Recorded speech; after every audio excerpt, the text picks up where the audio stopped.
40 light years away sits a planet that checks every box. Rocky surface, right size, right temperature, possibly liquid water. For years, scientists agreed this was the single best candidate for life beyond Earth that we'd ever found. So they pointed the most powerful telescope humanity has ever built directly at it, James Webb. $10 billion, 3 decades of development, built in large part to answer exactly this question. After years of watching, after entire teams processing data so complicated they had to invent new math just to handle it, the answer came back. Not yes, not no. They genuinely cannot tell, not because the telescope failed, not because the planet is too far, because the star this planet orbits is doing something to the data that almost nobody fully saw coming. The planet is TRAPPIST-1e, and before we get to what Webb found, or didn't find, it's worth understanding why this planet stopped astronomers in their tracks the moment it was discovered. 40 light years sounds enormous, but our galaxy alone stretches 100,000 light years across, so in cosmic terms, this is essentially next door. Sitting there is a star called TRAPPIST-1. Small, dim, red, roughly the physical size of Jupiter but made of actual star material, dense and fusion-powered. Orbiting tightly around it are 7 rocky, Earth-sized worlds, so close together that the fastest completes a full year in about a day and a half, and the slowest takes just 19 days. Every single one of them orbits closer to their star than Mercury orbits our Sun, and the entire 7-planet system would fit comfortably inside Mercury's orbit with room left over. You'd expect planets that close to their star to be scorched wastelands, but TRAPPIST-1 is so faint and cool that you'd have to stand roughly where Mercury sits in our solar system just to feel Earth-like warmth. Because the star is so dim, its habitable zone, the band where liquid water could exist, sits unusually close in, and 3 of the 7 planets land squarely inside it. TRAPPIST-1e, 1f, and 1g. No other known star system gives astronomers 3 potentially habitable Earth-sized worlds this close to their star and this easy to observe repeatedly. That's exactly why the 2017 discovery made headlines worldwide, why researchers called it the most important planetary system in modern astronomy, and why it sat near the top of James Webb's target list the moment the telescope launched on Christmas Day, 2021. But to understand what Webb is up against, it helps to go back to how this system was found in the first place, because the origin story is almost as remarkable as the planets themselves. A Belgian astronomer named Michael Gillen was running a modest survey out of the Chilean desert, using a 60-centimeter robotic telescope he'd nicknamed after the Trappist beers brewed by monks back home. He was monitoring around 50 nearby small, cool stars, watching for tiny dips in brightness that would signal a planet crossing in front of one. Around the 30th star on his list, the dips started showing up, one, then another, then a cluster coming too frequently to belong to a single object, something with multiple planets. He brought in observatories across several continents to confirm it, and in 2016, his team published the first result. 3 Earth-sized planets around an ultra-cool red dwarf just under 40 light-years out. Interesting, but not yet extraordinary. Then NASA's Spitzer Space Telescope stared at the same star, uninterrupted, for 21 straight days, and buried in that data were 4 more planets the ground-based telescopes had completely missed.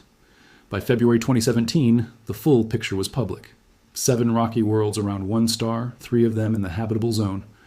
What makes the arrangement of these 7 planets so remarkable isn't just the count, it's the mathematics. All 7 are locked into what astronomers call a resonant chain.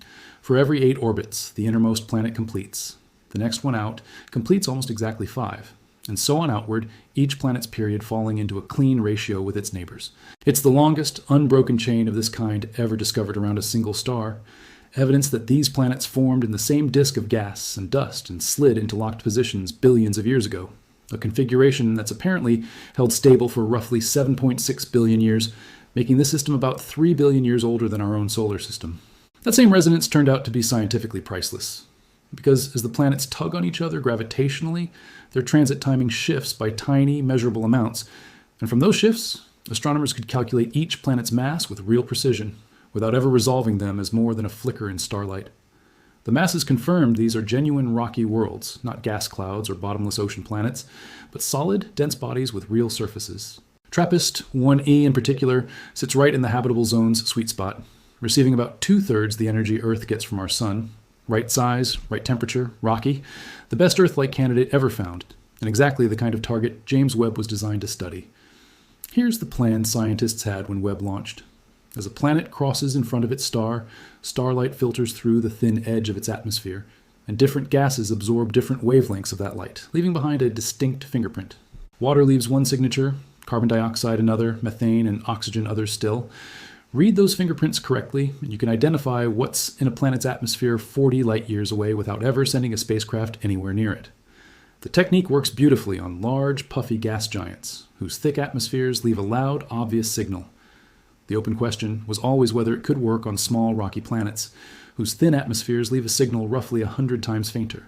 For TRAPPIST-1e, the answer turned out to be not yet, and the reason is something almost nobody fully anticipated. The star itself won't sit still.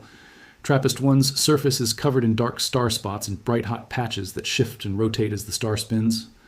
Our sun has sunspots too, but the sun is so large and bright that a handful of dark patches barely register against the faint signal of a transiting planet. TRAPPIST-1 is tiny and dim to begin with, so those same spots cover a much larger share of its visible surface. The pattern can change noticeably even within a single observation. That matters enormously because measuring a transit means comparing the star's brightness during the crossing to its brightness outside it. And any change in the star's own surface creates a false signal that mimics exactly the kind of atmospheric absorption scientists are hunting for. This stellar contamination shows up at amplitudes of hundreds to thousands of parts per million, while the atmospheric signal from a thin, rocky planet tops out around 100. The noise is roughly 10 times louder than the thing you're trying to hear, and worse, it isn't random static you can filter out. It mimics the shape of the real signal so closely that separating the two is genuinely difficult. During one Webb observation of TRAPPIST-1e, a major stellar flare erupted mid-transit, injecting a burst of energy into the data that had nothing to do with any planetary atmosphere, and the entire observation had to be thrown out. Researchers spent well over a year building entirely new mathematical techniques just to try separating stellar noise from whatever the planet itself might be contributing. The honest conclusion, after all of that, they still couldn't say with confidence whether TRAPPIST-1e has an atmosphere at all. While that campaign struggled, Webb was also studying the system's other planets, and those results came back far cleaner and far bleaker. TRAPPIST-1b, the innermost world, was examined first, using an instrument sensitive to the wavelength where carbon dioxide absorbs strongly. If it had a thick CO2 atmosphere like Venus, its thermal glow at that wavelength would have been muted. Instead, the signal came back bright and clean, ruling out a thick atmosphere with extraordinarily high statistical confidence, essentially a 1 in hundreds of millions chance of being wrong. The innermost planet of TRAPPIST-1 is a bare, airless rock. TRAPPIST-1c, the next planet out, pointed the same direction, though slightly less definitively at first, and a 2026 paper delivering full thermal phase curve measurements for both worlds confirmed it. Their heat patterns matched bare rocky surfaces, with any atmosphere anywhere near Earth's surface pressure firmly ruled out. 2 planets down. Then came TRAPPIST-1d, sitting right at the inner edge of the habitable zone, slightly smaller than Earth, and considered the best remaining chance among the inner planets to have held onto some air. After painstakingly correcting for the star's overwhelming contamination, the resulting spectrum was flat. No methane, no water, no carbon dioxide, no carbon monoxide, no sulfur dioxide. Nothing. The lead researchers summed it up bluntly. TRAPPIST-1d could be crossed off the list of potential Earth twins. 3 of the 7 planets, stripped bare, their atmospheres almost certainly blasted away by their own star's radiation, which left everything resting on one remaining world, TRAPPIST-1e, the habitable zone planet where the temperatures could support liquid water if it has any air to hold on to. For a moment in late 2025, it looked like there might be an answer. When researchers ran their contamination-corrected data through a range of atmospheric models, they found that models including methane fit the data slightly better than models without it. Not a clean detection, just a statistical lean, a hint. The team floated a cautious possibility.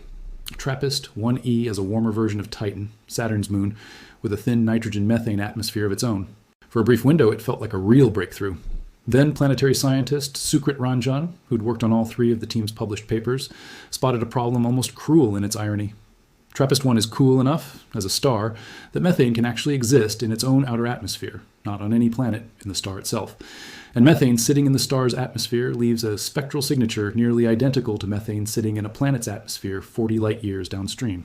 So when Webb picked up something that looked like methane, there was no way to know if it came from the planet's thin atmosphere or from the star's own contaminated light. Ranjan's conclusion was direct. Based on the latest analysis, the methane hint is more likely stellar noise than a genuine detection, though he was careful to note that doesn't mean TRAPPIST-1e definitely has no atmosphere, only that current data can't tell the difference between a real signal and a stellar artifact. 2 possibilities remain on the table. Either the planet is a bare, irradiated rock like its siblings, or it holds a thin atmosphere, maybe mostly nitrogen, that Webb's current sensitivity simply can't pull out of the noise. What is ruled out, firmly, is a thick, puffy, hydrogen-dominated atmosphere Webb was more than sensitive enough to exclude that. Whatever TRAPPIST-1e is, it's an evolved, weathered world, more like Earth or Venus than a bloated, gas-rich planet. But whether it's a living world or a dead one is still buried under the noise. Here's where the science gets genuinely clever, even without a clean answer yet. If the star itself is the problem, and every piece of evidence confirms that it is, then the fix has to involve the star directly. Researchers landed on an approach that sounds almost backwards. Use a dead planet to find a living one. TRAPPIST-1b, already confirmed as a bare, airless rock, crosses the same star as TRAPPIST-1e. And because it has no atmosphere of its own, every spectral feature in its transit data has to be coming from the star. All of it. Every star spot, every bright patch, pure contamination with nothing else mixed in. That makes it a built-in calibration tool. Observe both planets transiting close together in time, record exactly what stellar contamination looks like on TRAPPIST-1b's data, then subtract that same pattern from TRAPPIST-1e's spectrum. Whatever's left over, whatever the star can't explain, is either the planet's atmosphere or genuine evidence there isn't one. Either result would be historic. Early tests of this dual transit method in 2024 and 2025 showed it genuinely works, measurably cutting stellar contamination in clean observations. But there's a catch. The method assumes the star's face doesn't change too much between the two transits, and when a flare erupts in between, which happens on TRAPPIST-1 disturbingly often, the star effectively rewrites its own surface within minutes, and the calibration falls apart exactly when it's needed most. The team is pressing ahead anyway, with a planned program of roughly 15 dual transit observations across multiple Webb observing cycles, betting that enough data points will eventually overwhelm the noise from individual flares. One of the lead researchers estimated the next real update on TRAPPIST-1e's atmosphere should land sometime in early to mid-2027. And Webb isn't the last word here. NASA's upcoming Pandora mission is a dedicated small satellite built specifically to monitor host stars in multiple wavelengths before, during, and after transits, mapping stellar noise precisely enough to subtract it more cleanly. Several enormous ground-based telescopes currently under construction will attack the same problem using subtle Doppler shift differences between star and planet. And further out, NASA's Habitable Worlds Observatory, planned for the 2040s, is being designed to suppress a host star's light by a factor of roughly 10 billion, directly imaging a planet's own light instead of inferring it from starlight. And in January 2026, NASA already awarded early technology contracts to begin building the hardware that could make that possible. So where does that leave things right now? 40 light years out, on a planet that may or may not hold any atmosphere at all, circling a star that won't stop drowning out the very signals scientists are trying to hear. 3 of the system's 7 planets are confirmed dead rocks, and that alone tells us something sobering. Red dwarf stars, the single most common type of star in the entire galaxy, appear violent enough in their youth to strip the atmospheres off their closest planets entirely. The habitable zone worlds that survived that early bombardment might be the exception rather than the rule. If TRAPPIST-1e turns out to be bare as well, the implications ripple outward. The most common category of potentially habitable real estate in the galaxy, rocky planets around red dwarfs, might not actually be habitable, meaning life would need a sun-like star instead, meaning habitable worlds are rarer than hoped, meaning we may be more alone than we thought. But if TRAPPIST-1e does turn out to hold even a thin atmosphere, the opposite is true. An entire category of dim, common stars suddenly becomes fair territory for life. And since red dwarfs make up roughly 70% of all stars in the Milky Way, each potentially hosting its own tight cluster of observable rocky planets, the number of places life could exist becomes almost impossible to comprehend. One planet, one still missing answer. And the entire question of whether we're alone in the universe currently hinges on what's hiding inside the noise around one small, restless red star 40 light years from home. We built the most powerful telescope in human history, pointed it at our best chance of finding life beyond Earth, and the star it orbits is shouting so loudly that we still can't make out what the planet itself is trying to say. The answer is almost certainly in there somewhere. We just haven't figured out how to listen past the noise yet.